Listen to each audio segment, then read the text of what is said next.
Let's continue. وَأَسِرُّوا قَوْلَكُمْ أَوْ اجْهَرُوا بِهِ. وَأَسِرُّوا, and conceal. قَوْلَكُمْ, your word, your speech. أَوْ, or اجْهَرُوا بِهِ. Make it out loud or publicize it. Keep your words a secret. Conceal your speech. And concealing your speech, this can be in different ways. How? That firstly, just keep it in your heart, conceal it inside. Or conceal it as in you whisper it, you only share it with a few people. And then, أَوْ اجْهَرُوا بِهِ. Jahr is to make it loud in the sense that it can be heard. So say it openly, say it loudly so that it can be known. Whether you conceal it or you publicize it, it's all the same before Allah. He knows it. You can't hide from Him. إِنَّهُ عَلِيمٌ بِذَاتِ الصُّدُورِ. Indeed, He is knowing of that which is within the heart, which is within the chests. What is in the chest? It's the heart. So whatever you have in your heart, even that Allah knows of. What do you have in your heart? Are there some things that you keep just in your heart? Maybe some wishes, maybe some intentions, the real reason why you're doing something. You don't tell anybody about it, not even to your closest friends. It's just a secret with yourself. Even that Allah knows of. So when there's a secret that you keep just with yourself, if that is known to Allah, then what do you think about secrets that you share with people? Or things that you do openly? إِنَّهُ عَلِيمٌ بِذَاتِ الصُّدُورِ. Intentions, they cannot be heard or seen. Words can be heard. Actions can be seen. So if He knows about what cannot be seen or heard, then what do you think about your words and actions that can be heard and seen? What do you think about that? إِنَّهُ عَلِيمٌ بِذَاتِ الصُّدُورِ. Nothing about you is hidden from your Lord. So fear Him. How to have khashiyah of Allah? This is how you have khashiyah of Allah. Knowing that nothing about me is hidden from Allah. And He knows what my deficiencies are, what my faults are, what my sins are. So seek His pardon. In Surah Qaf, Ayat 16, Allah says, وَلَقَدْ خَلَقْنَا الْإِنسَانَ وَنَعْلَمُ مَا تُوَسْوِسُ بِهِ نَفْسُ.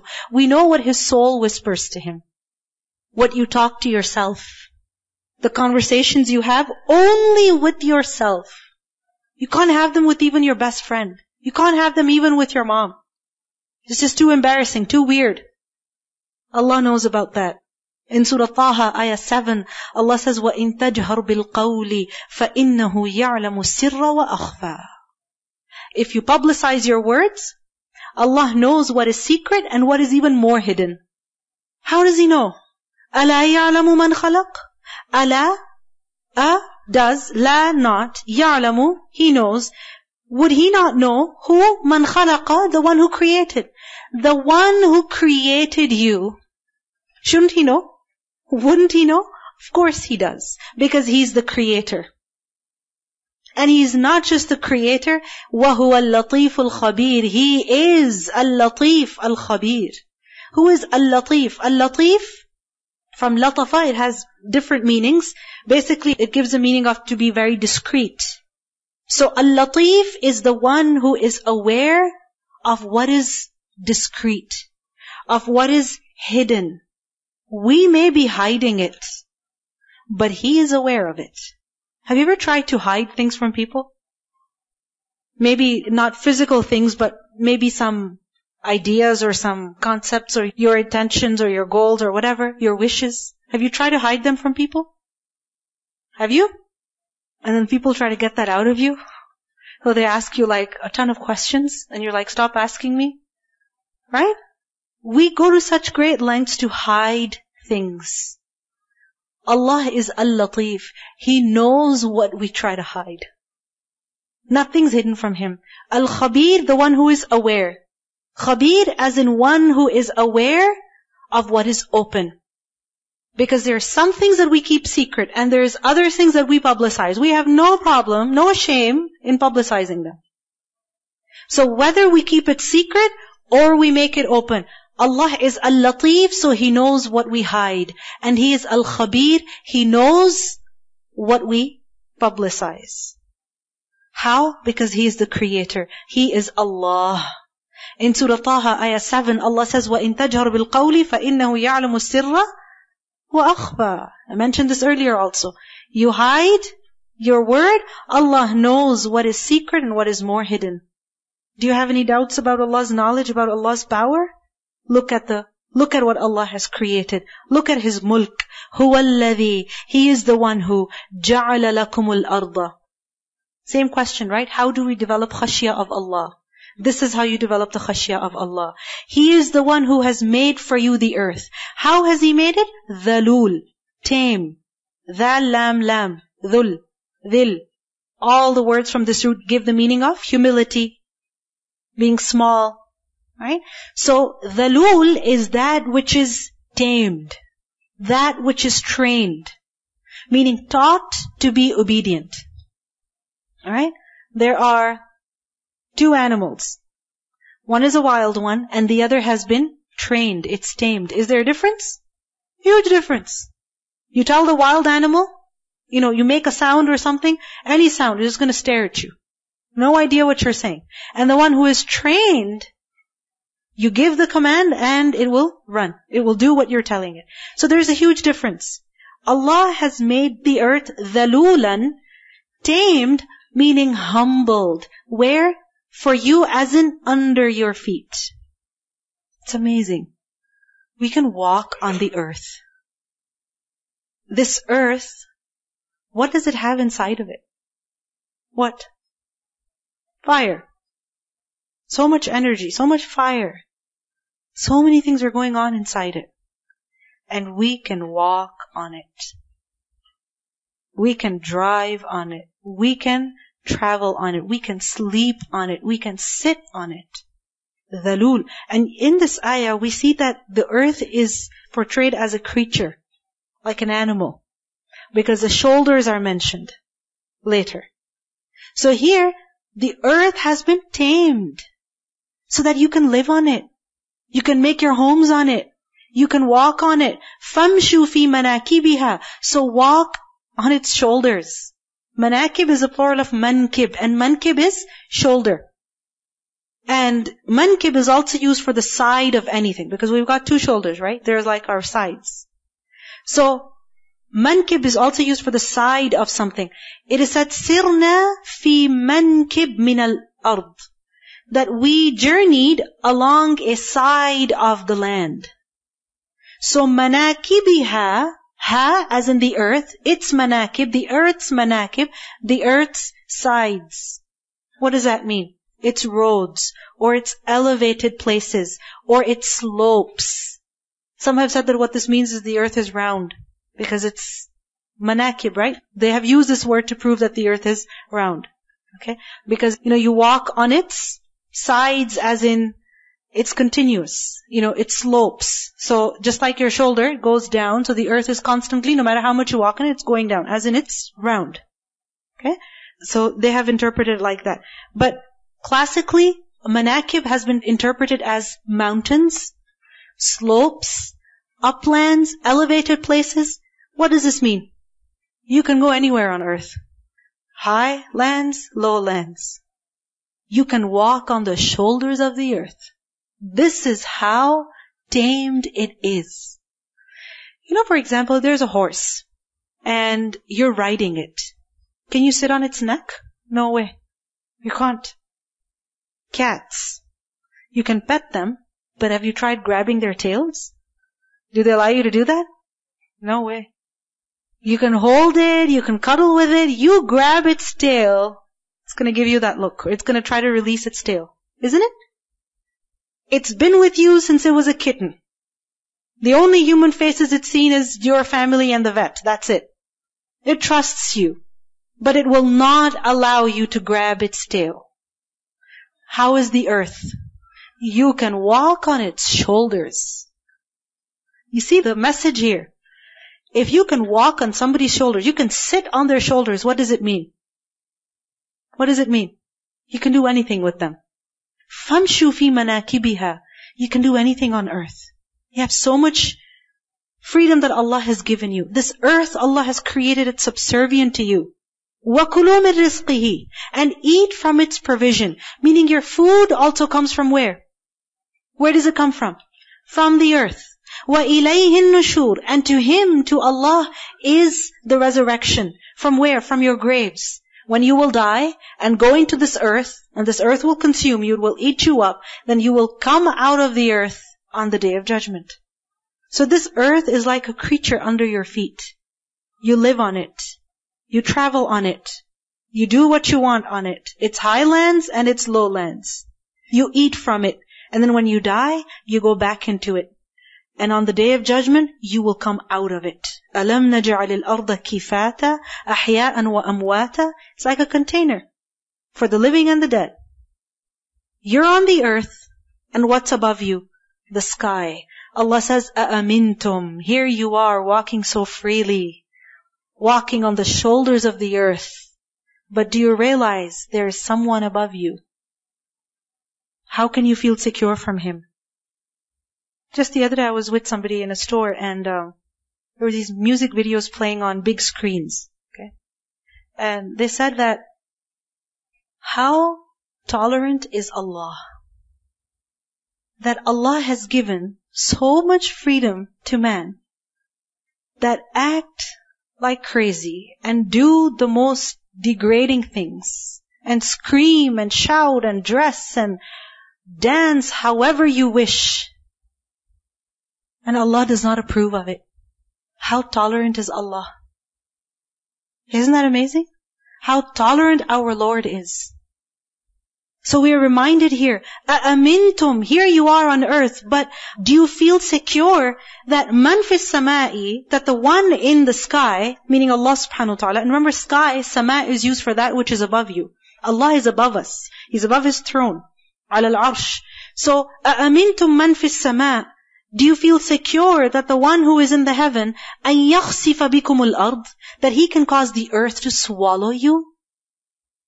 Yes, He is high above, but الملك is بيده. And He can cause this very earth to swallow you. Yes, this earth is tame. Yes, it is humble beneath your feet. You walk up on its shoulders. However, Allah can cause this earth to swallow you. Crack open and take you in. فَإِذَا هِيَ تَمُورُ. And then at once this earth would tamuru. It would sway. Mim wa ra, to sway, to move back and forth, to and fro. Meaning it would quake. Allah's mulk is complete. You have freedom right now. But realize that He still has full control over you. In the Qur'an, Allah subhanahu wa ta'ala says, وَلَوْ يُؤَاخِذُ اللَّهُ النَّاسَ بِمَا كَسَبُوا مَا تَرَكَ عَلَى ظَهْرِهَا مِنْ دَابَّةٍ. If Allah were to hold people accountable, if He were to punish people, seize them for what they have done, not even a single creature would remain on the earth. Not even a single creature would survive. Because He can. أَأَمِنْتُمْ. How can you feel secure then? You're walking on the earth that Allah has made. You're walking on the earth that Allah can cause to swallow you in an instant.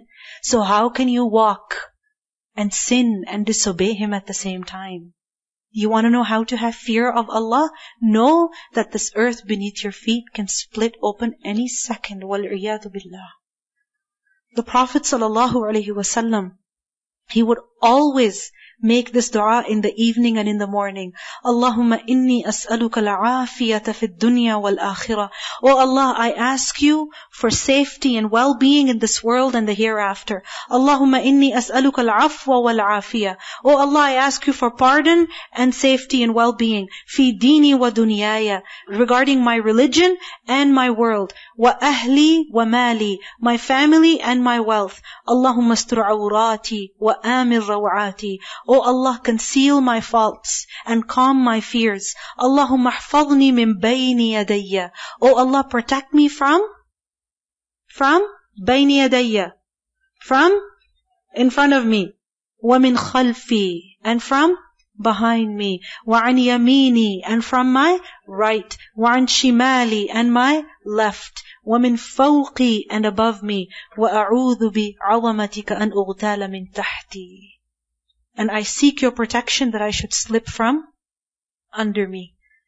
And one of the narrators, he said, وَأَعُوذُ بِعَظَمَتِكَ أَنْ أُغْتَالَ مِنْ تَحْتِي. What this means is, that I seek your protection lest the earth should swallow me.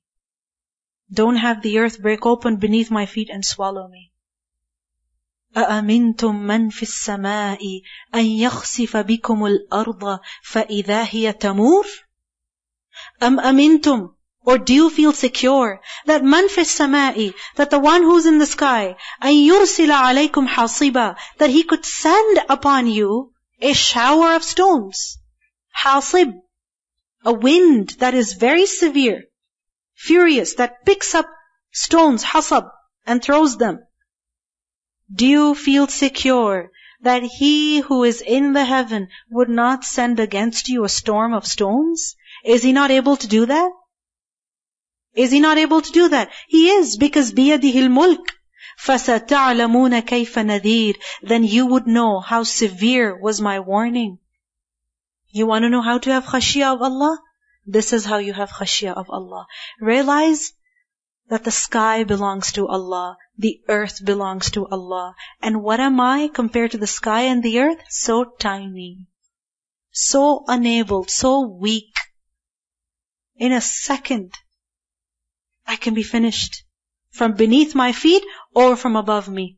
In Surah Al-An'am, Ayat 65, Allah says, قُلْ هُوَ الْقَادِرُ عَلَىٰ أَنْ يَبْعَثَ عَلَيْكُمْ عَذَابًا مِّن فَوْقِكُمْ أَوْ مِن تَحْتِ أَرْجُلِكُمْ. Say that Allah is fully able to send a punishment against you from above you or from beneath your feet.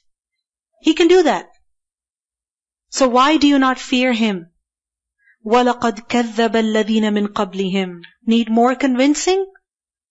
Look at the people around you. Look at the people who lived before you. There are those who denied.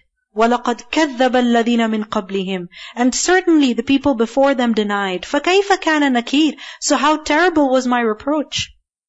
Meaning it was terrible. It was great. It was severe. It turned life into death. It turned homes into ruins. So take a lesson from history. Fear the punishment of Allah. Need more convincing? أَوَلَمْ يَرَوْا. Have they not seen إِلَى الطَّيْرِ, at the birds? Have they not looked at the birds? فَوْقَهُمْ, above them. The birds that fly above us. Allah says, have they not looked at the birds? صَافَّاتٍ. Plural of the word صَافَّة. And صَافَّة has two meanings. One meaning is صَافَّة, as in one who is in a صَف, in rows. Birds that are flying how? In rows, in ranks, meaning not randomly, not haphazardly, but in straight lines. And we'll be seeing more and more of them in the coming weeks. Safat. Another meaning is Safat. Safa is used for when a bird opens up its wings during flight. So when it's flying, its wings are open, that is the state of Safa. It is at Safa Tayr, meaning the birds have opened up their wings. They're flying.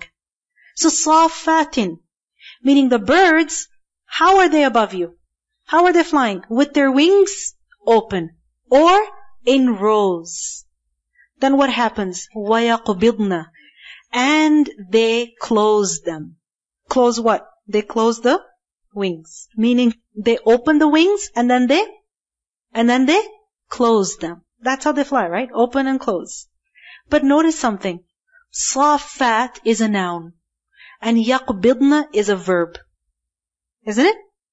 Safat, ones who have their wings outstretched. Yaqbidna, they close or they fold. Because during flight, generally, birds have their wings open for longer duration. And they close them for how long? Barely a second. Because if they kept them closed, what would happen? They'd fall. Do you get it? And when you see birds in the sky flying, how are their wings? Closed? No.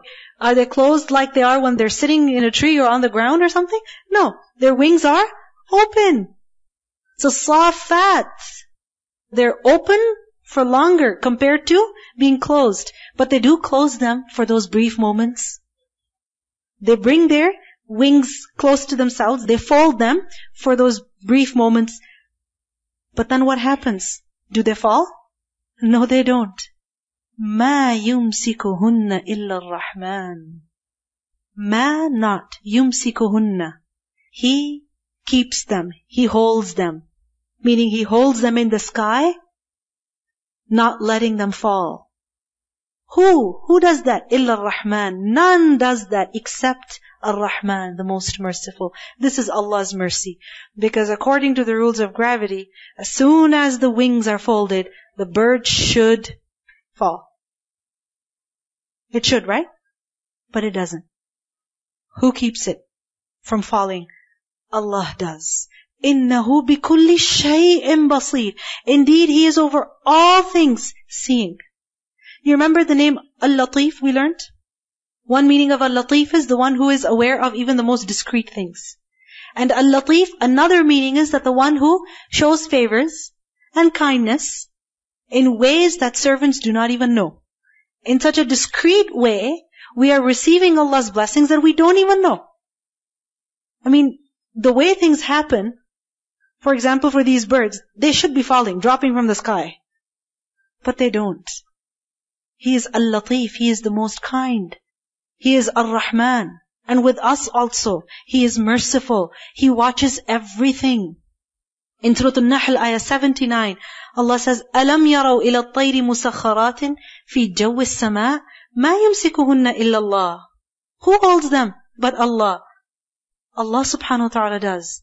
أَمَّنْ هَذَا الَّذِي. Amman, or who is it?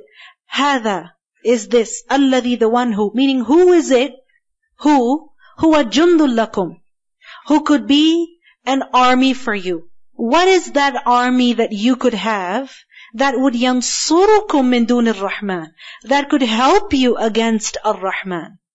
Where is that army? What is that army that could protect you from Allah's punishment?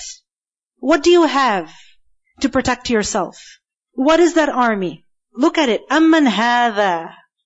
Hadha. Despicable. Where is that? What is it? You don't have any that could protect you from Allah's punishment.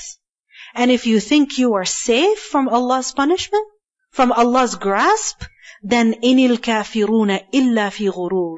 Then the deniers are not except in delusion. You're deceiving yourself. In these verses, what are we being reminded of? Allah's complete mulk. The fact that we don't even have control over our safety and well-being. No matter what steps we take, we're always in danger. No matter what we do, Allah subhanahu wa ta'ala still has power over us. And there is nothing, no army that could save us from Allah's punishment. And if we think there is, then this is delusion, this is deception.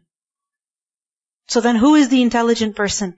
The one who mends his affairs, who fixes his affairs with Allah subhanahu wa ta'ala. Amman hadha alladhi.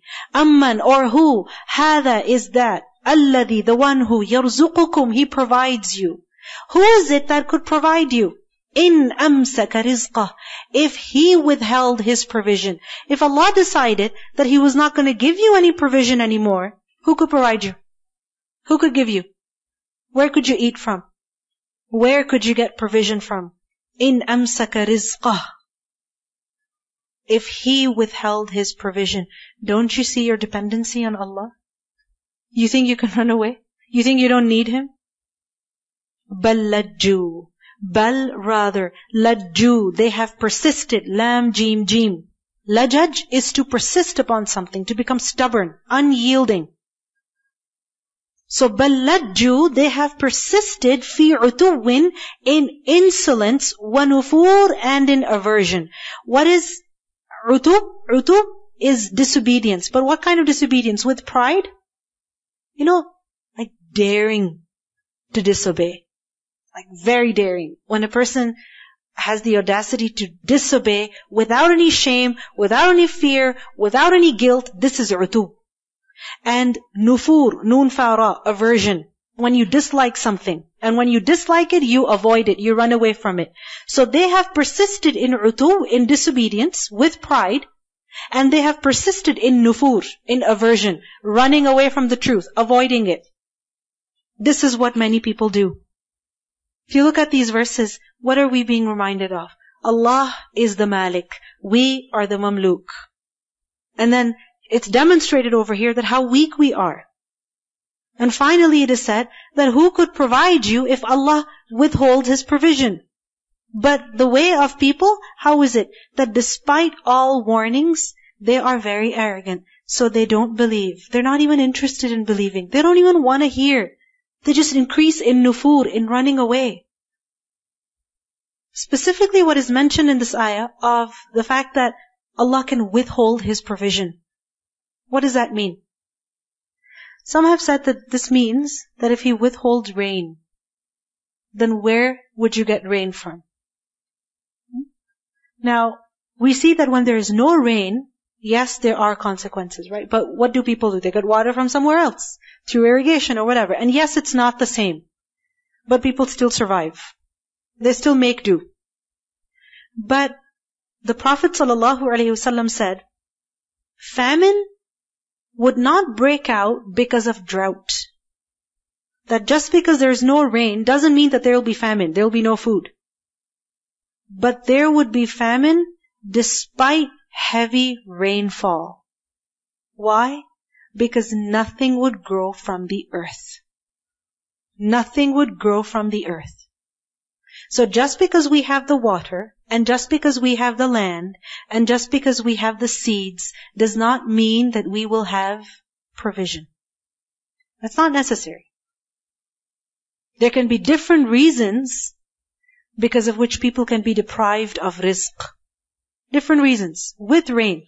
In Surah Saba, Ayat 24, Allah says, قُلْ مَنْ يَرْزُقُكُمْ مِنَ السَّمَاوَاتِ وَالْأَرْضِ.